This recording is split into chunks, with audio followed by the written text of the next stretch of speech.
പ്രണയം ഓരോ മനുഷ്യന്റെയും മനസ്സിൽ സന്തോഷം ധരിക്കുന്ന ഒരേയൊരു വികാരം. അത്രമേൽ മധുരമനോഹരമായ പ്രണയത്തെയാണല്ലോ അവർ അതികഠിനമായ പകയാൽ അതിക്രൂരമായി ഒന്ന് കത്തിച്ചു ചാരമാക്കി കളഞ്ഞത്.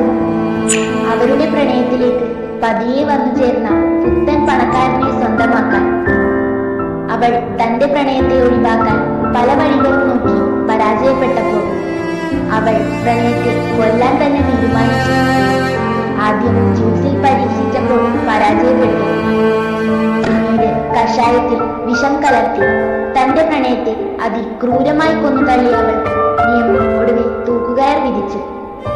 തന്റെ വാദിക്ക് തൂക്കുകയർ കിട്ടിയതറിഞ്ഞ് അവന്റെ ആത്മാവ് സന്തോഷത്തിലുണ്ടാകുമോ, അതോ തന്റെ പ്രാണന്, തന്റെ പ്രണയത്തിന് തന്റെ എല്ലാമെല്ലാമായ വാദിക്ക് തൂക്കുകയർ കിട്ടിയതറിഞ്ഞ് അവന്റെ